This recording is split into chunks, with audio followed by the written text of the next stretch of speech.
ஒரு வெளிச்சம் தருகிறது. அதுதான் எதமானுக்கு சொந்தமான மயானமாக இருக்கும் என்று நினைக்கின்றேன். அதன் பாரு ஒரு வீட்டத்தில்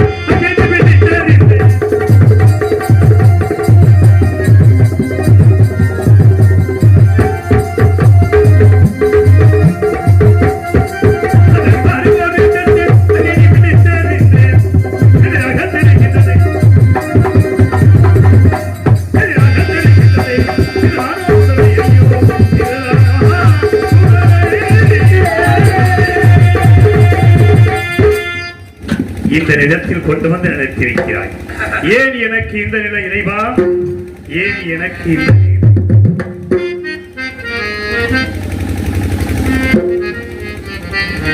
ஏன் எனக்கு இந்த நிலை? ஏன் எனக்கு இந்த நிலை? ஏன் எனக்கு இந்த நிலை? இறைவா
கைதட்டி அன்பு உள்ளங்களுக்கு நெஞ்சார்ந்த நன்றி நன்றி. இந்த இடத்திலே ஹரிச்சந்திர மன்னனுக்காக தூது சொல்வதற்கு இங்கே யாருமே இல்லை. அதோ ஆகாய வீதிகளிலே ஓடி திரிகின்ற மேகங்களே, பாடி திரிகின்ற பறவைகளே, நீங்களாவது ஹரிச்சந்திர மன்னன் நாட்டை இழந்தான், மனைவியை மகனையும் விலை கூறி விட்டான், தானும் புலையனுக்கு அடிமையாகி மயானத்திலே வந்து சிவனே சிவனே சிவனே என்று உன்னையே நினைத்தான் புலம்புகிறான் என்று அந்த சிவனிடத்தில் எனக்காக தூது சொல்ல வேண்டும். எப்படி சொல்ல வேண்டும் தெரியும்? ஆகாய வீதியிலே பறந்து செல்லும் பறவைகளே, சீர்களிலே போவீரோ, அந்த சிவனைத்தான் காண்பீரோ, தூது சொல்ல மாட்டீரோ, என் துன்பக் கதையை கேட்பீரோ, துன்பக் கதையை கேட்பீரோ. ஆகாய வீதியிலே பறந்து செல்லும் பறவைகளே ஆகாய வீதியிலே பறந்து செல்லும் பறவைகளே சீர்களிலே போவீரோ இவனை காண்பீரோ சீர்களிலே போவீரோ இவனை காண்பீரோ தூது சொல்ல மாட்டீரோ என் துன்பக் கதையை கேட்பீரோ தூது சொல்ல மாட்டீரோ என் துன்பக் கதையை கேட்பீரோ ஆகாய வீதியிலே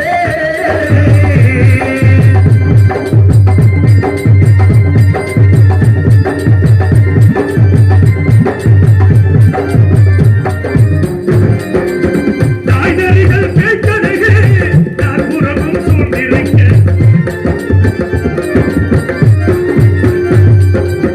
தாய்நரிகள் பேய்க்கழுகு நாற்புறமும் சூழ்ந்திருக்க வாய்குளமே தனிமையிலே வருந்துகிறான் அடிமை என்று வாய்குளமே தனிமையிலே வருந்தையிலே அவளின்றி வாய்குளமே தனிமையிலே வருந்துகிறான் அடிமை என்று ஆகாய வீதியிலே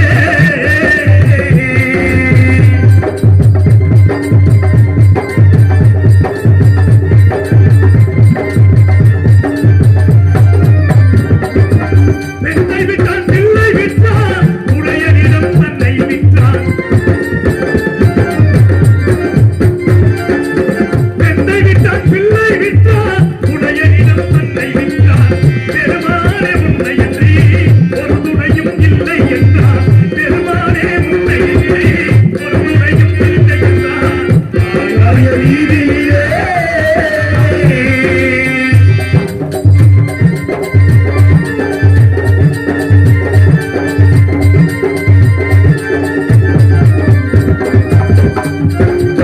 உடல் மாறி நிறம் மாறி உடைகளுமே மாறிவிட்டான் உடல் மாறி நிறம் மாறி உடைகளுமே மாறிவிட்டான் உள்ளம் மட்டும் எல்லளவும் உன்னை விட்டு மாறவில்லை உள்ளம் மட்டும் எல்லளவும் உள்ளம் மாறவில்லை உள்ளம் மட்டும் எல்லளவும் உன்னை விட்டு மாறவில்லை ஆகாய வீதியிலே பறந்து செல்லும் பறவைகளே சீர்களிலே போவீரோ இவனை காண்பீரோ தூது சொல்ல மாட்டீரோ என் துன்பக் கதையை கேட்பீரோ துன்பக் கதையை கேட்பீரோ துன்பக் கதையை கேட்பீரோ என்ன ஒரு சத்தம் கேட்கிறது என்ன சத்தம் என்று பார்க்கிறேன் ஐயா, அவன் பெயர் சதையாண்டி, என் பெயர் முனியாண்டி. கொள்ளையடித்தோம், கொலை செய்தோம், கள்ளச்சாராயம் காட்டினோம், கற்புள்ள வாதனையில் சூறையாடினோம். இந்த பாவச் செயலை செய்து இந்த சுடுகாட்டிலே பேய்களாக அலைகிறோம். ஐயா, நீங்கள் யார்? இறந்த பிறகுதான் சுடுகாட்டுக்கு வருவதை பார்த்திருக்கின்றோம்.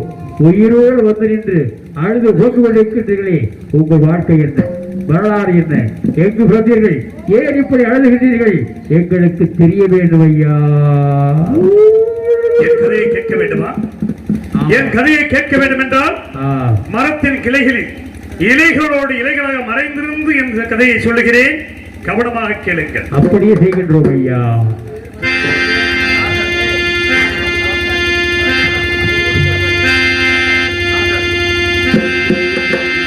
பிறந்தது இந்த மண்ணே, பிறந்தது எந்த மண்ணே, இந்த பாவி நாம் பிறந்தது மண்ணே, இறப்பதற்கென்றே பேசிடும்.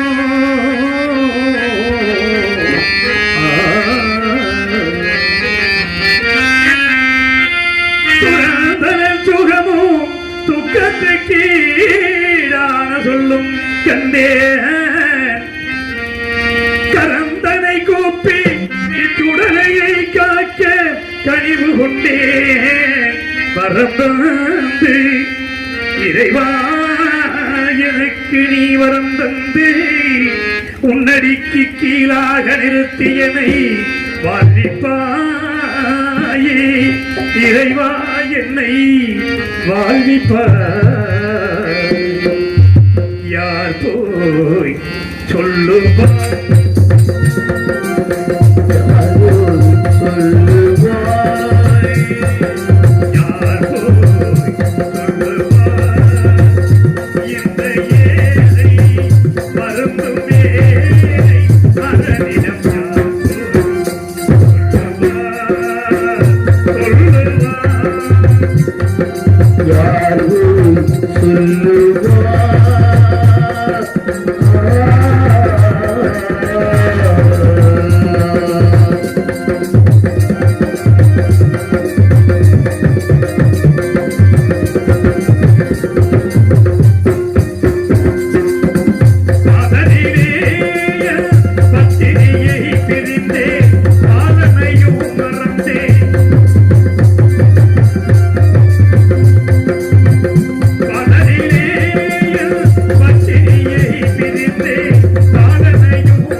இதுதான் நீ செய்த தர்மமா இறைவா? இசையது தர்ம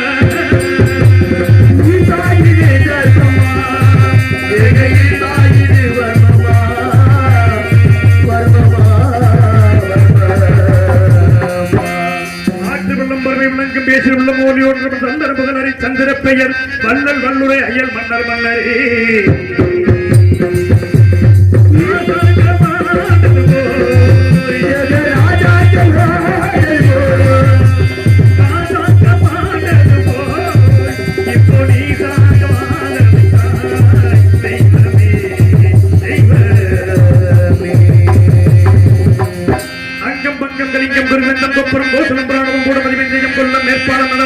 செங்கனம் ஏகையம் கேரள பல்லவம் சிந்து சீனம் சோழகம் திராவிடம் துருவமும் சுந்தரமும் தீர்க்கமும் சோழயபுரம் அங்காளம் சிங்களம் கம்பீரம் பிராதகம் மாறுவம் முக்காசம் மலையாளம் காம்போசம் காந்தாரம் பாண்டியம் கடாரம் வடமதேசம் திருப்பலதேசம் மத்தபகண்டம் அயோத்தி என்ற நாட்டை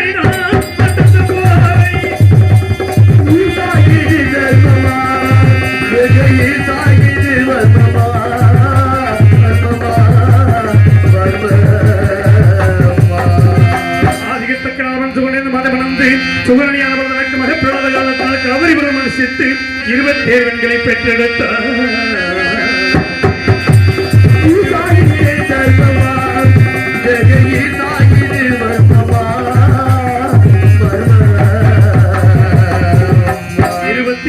பெற்றெடுத்து அசிவனி பரணி கிருத்திகை ரோகிணி மிருக சந்திரபாதரை புனர்பூசம் பூசம் ஆயில்யம் மகபோரபுத்திரம் அஸ்தம் சித்திரை சுவாதி அனுசம் கேட்டை மூலம் புராணபுத்திராடம் திருமணம் அவைத்தம் சதயம் புரட்டாதி புத்திரட்டாதி ரேவதி என்று 27 பெண்களுக்கு நாமிட்டு நால்வொரு மேனியும் பொருள் வண்ணமாக வளர்த்து பெண்கள் தக்க வரவு வந்தவுடனே 16 கலையுடைய சந்திரனை அழைத்து 27 மாதங்களை மனம் செய்து கொடுத்து ஏகபோகமாக இல்லறம் நடத்த கிடப்பது என்று சந்திர மண்டலம் அனுப்பி வைத்தார்.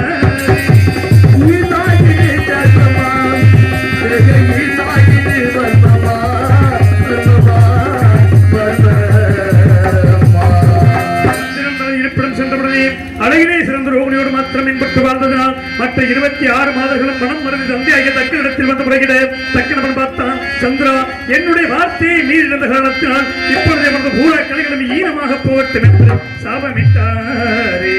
சாபமிட்டவுடனே சந்திரன் சோரச கலைகள் அத்தனையும் இறந்து இருளில் மூழ்கிறான். இருளறிவதை கண்ட மாதர்கள் மனம் வருந்தி தந்தையாகிய தக்க இடத்தில் வந்து என் நாயகனுக்கு வந்த விபத்துகளை போக்குங்கள் என்று சொல்ல மக்கள் மீது இரக்கம் கொண்டதற்கு சந்திரனானவன் மீண்டும் ஒரு பக்கம் கலைகள் செய்யவும் மறுபக்கம் கலைகள் வளரவும் என்று சாவ விமோச்சனம் கொடுத்து சந்திர மண்டலம் அனுப்பி வைத்தார்.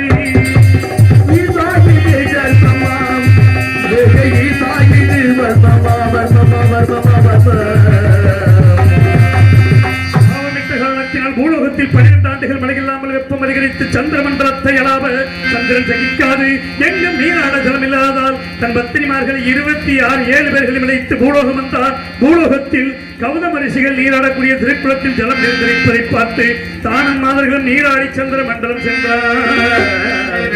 மறுநாள் காலையிலே கௌதமரானவர் திருக்குளத்திற்கு வந்து பார்க்கும் பொழுது அங்கே கனிந்த புஷ்பங்களும் உதிர்ந்த ரோமங்களும் நீரணைத்து மஞ்சள் நிறமாக இருப்பதை பார்த்து கோபமுற்று இந்த திருக்குளத்தில் யாரோ நீராடி சென்றிருக்கிறார்கள், இது என்ன என்று இந்த திருக்குளத்தில் ஆண்கள் நீராடினால் பெண்களாகவும் பெண்கள் நீராடினால் ஆண்களாகவும் போர் கிடப்பது என்று சாபமிட்டார்.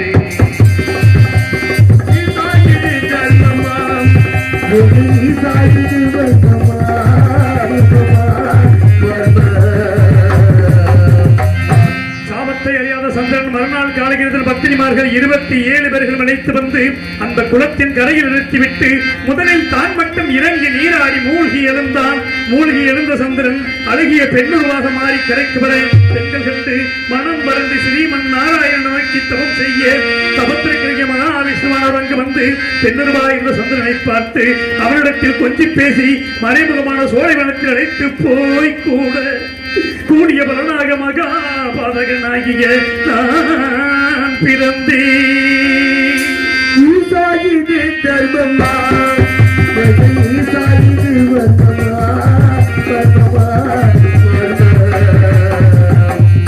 குழந்தையாகி என்னை தருகிலை கிடத்திவிட்டு பெண்ணுருவா என்ற சந்திரனை மீண்டும் திருக்குளத்தில் மூழ்கும்படி செய்து சுய உருவை கொடுத்து சந்திர மண்டலம் அனுப்பி வைத்தார்.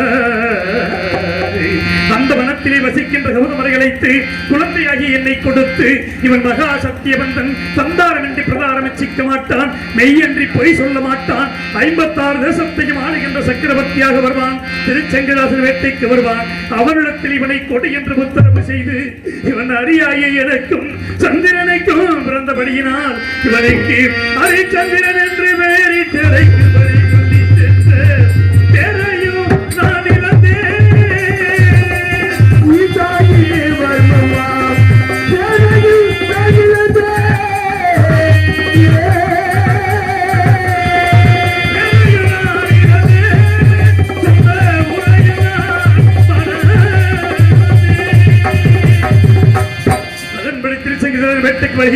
குழந்தையாகி என்னை கொடுக்க நான் ஒரு மேனியும் பொழுது வண்ணமாக வளர்த்து எனக்கு தக்க வரும் வந்தவுடனே 56 தேசத்தையும் மகுடாபிஷேகம் செய்து வைத்து என்னை வளர்த்த எனது வளர்ப்பு தந்தையாகிய திருச்செங்குவும் சொர்க்க பதவி அடைந்தாரே. நான் நாட்டை நீதியோடு ஆண்டு வருவதற்கு கரத்திலே செங்கோல் பிடித்த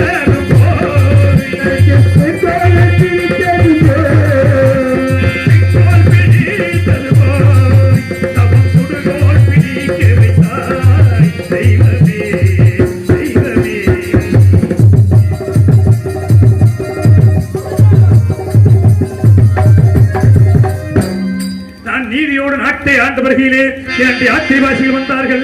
எங்கெங்கு சென்றீர்கள், என்ன விசேஷம் என்று கேட்டு கண்ணமாபுரியிலே மதிதையர் மகள் சந்திரபதி மாலை சூடும் மங்கையாளர் சொல்ல அதே சமயம் சுயவர ஓலையும் வந்து சேர்ந்தது. உடனே ரதத்தை சுத்தப்படுத்தி கண்ணமாபுரி புறப்பட்டு சென்று செல்லும் வழியிலே மருதம் முல்லை நெய்தல் குறிஞ்சி என்ற நிலங்களை கடந்து இந்த பாவியாகிய நான் பாலிமணபடியாக பிரவேசித்து அங்கு காளியாதேவியின் ஆலயத்தை கண்ணுற்ற மாத்திரத்தில் திறங்கி நாயகியை தொழுதிரஞ்சின நீராசன முற்றேரை நோக்குதல் முடிவேந்தன் கருணை விழி இமைகள் காக்க கற்றேறும் கற்பனையும் கற்கனையும் கற்சிலையும் கண்ணி முன்னே பொற்றேறும் பொற்கனையும் பொற்சிலையாய் புரிந்ததனன்றோ. அம்மா காளிகதவி முன்னமே கல்லாக இருந்த தேர் குதிரை வில்லன்பு நான்கும் இப்பொழுது என் கண்களுக்கு பொன்னுருவாக தெரிய காரணம் என்னவென்று கேட்டேன். உடனே காளியாதேவியும் பிரசன்னமாகி அடே மகனே, 2000 ஆண்டுகளுக்கு முன்னதாக உனது மூதியாதையில் ஒருவனான வரனாகப்பட்டவன் இந்த தேர் குதிரை வில்லன்பு நான்கு கொண்டு வந்து நிறுத்தி இதை கல்லாக சபித்து இது யாருடைய கண்களுக்கு பொன்னுருவாக தெரிகிறதோ அவனுக்குரியது என்று சொல்லி சென்றான். இது உன்னுடைய கண்களுக்கு பொன்னுருவாக தெரிந்தபடியினால் நீயே எடுத்துச் செல் என்று சொன்ன அந்த காளி கொடுத்த தேர் காளி கொடுத்த தேர்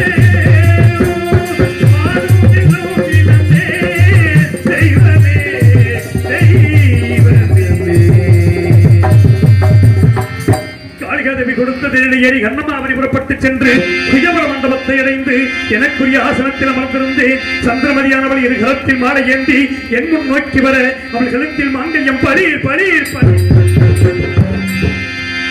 உடனே எனக்கு கோபம் வந்து மதிதய மன்னனை அழைத்து, மன்னா, ஏற்கனவே திருமணம் முடித்து கொடுத்த இம்மாதுக்கு மீண்டும் சுயவரம் வைத்திருப்பது எங்களை எல்லாம் அவமானப்படுத்தவா என்று கேட்டேன். உடனே மதிதய மன்னன் மற்ற தேசத்தரசர்களை பார்த்து இந்த ஹரிச்சந்திர மன்னன் என் மகள்களுக்கு மாங்கல்யம் இருப்பதாக கூறுகின்றானே, உங்களுக்கெல்லாம் தெரிகிறதா என கேட்க மற்ற தேசத்தரசர்கள் எல்லாம் என்னை பார்த்து நகைத்தார்கள். ஆகாயத்தை நோக்கி ஆசிரியி தோன்றி, ஹரிச்சந்திரா, இவள் பிறக்கும் பொழுது மாங்கல்யத்தோடு பிறந்தவள். இந்த மாங்கல்யம் யாருடைய கண்களுக்கு பொன்னுருவாக தெரிகிறதோ அவன்தான் இவளை மணக்கத் தகுந்தவன். இது உன்னுடைய கண்களுக்கு பொன்னுருவாக தெரிந்தபடியினால் நீயே மனம் செய்து கொள், சந்தேகப்பட வேண்டாம் என்று சொல்ல, நான் ஆனந்த சந்தோஷத்தோடு சந்திரமணியை மாலை சூடி கோசலை நாட்டுக்கு கழித்து சென்று நாங்கள் சந்தோஷமாக வாழ்ந்த காலத்தில் எனக்கோ ஆண்மகனை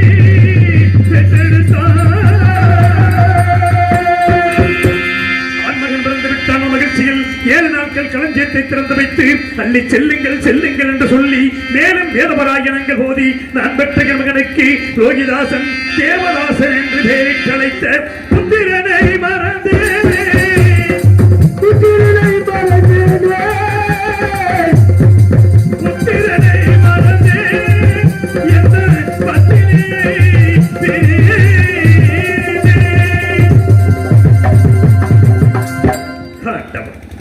ஆதியிலும் அடிமை அல்ல, ஜாதியிலும் அடிமை அல்ல, பாதி நாளிலே அடிமையாகி மயானத்திலே வந்து பரிதவிக்கும் முடிவை கொடுத்து விட்டாயே இறைவா. ஆதியிலும் அடிமை அல்ல, ஆதியிலும் அடிமை அல்ல, ஆதியிலும் ஆதியிலும் ஆதியிலும் ஆதியிலும் அடிமை அல்ல, ஜாதியிலும் அடிமை அல்ல, ஆதியிலும் அடிமை அல்ல, ஜாதியிலும் அடிமை அல்ல, ஆதியிலும் அடிமை அல்ல, ஜாதியிலும் அடிமை அல்ல,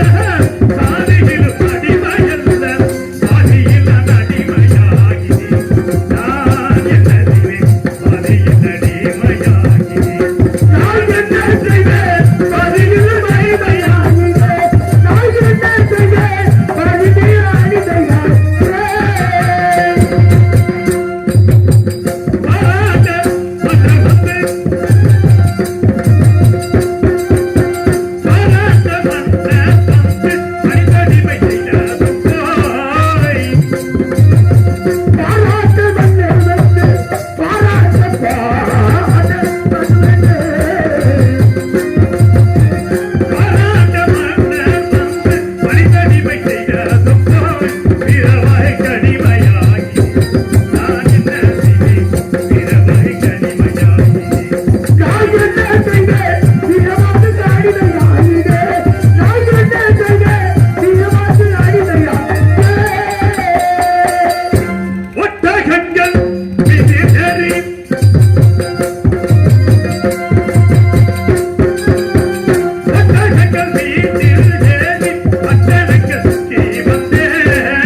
கேட்டீர்களா என் கதையை? இந்த பாவிக்கு இதுவரை நடந்த வரலாறு இதுதான். ஓ நமச்சிவாயம், ஓ நமச்சிவாயம். ஐயா, பாவச்செயல் செய்து இந்த சுடுகாட்டிலே பேய்களால் அடைந்த நாங்கள் உங்கள் வாழ்க்கையோட கேட்ட மாத்திரத்தில் புண்ணியம் அடைந்துள்ளோம். ஆகவே இந்த உலகத்தில் ஊரிலும் இன்று முதல் சத்தியம் உழைக்கட்டும், கீர்த்தி ஓங்கட்டும், நீ கீர்த்தி உழைக்கட்டும், சத்தியம் கீர்த்தி ஓங்கட்டும். ஓ நமச்சிவாயம். இந்த மயானக்கரை வந்தவுடன் எனது அன்பு நண்பன் சத்தியகீர்த்தியை மறந்து விட்டேனே. அவன் என்ன செய்து கொண்டிருக்கிறானோ, எந்த நிலையில் இருக்கிறானோ, நான் எப்படி காணப்போகிறேன் இறைவா, எப்படி காணப்போகிறேன்? கண்களே இரண்டும் என்று உன்னை கண்டே பேச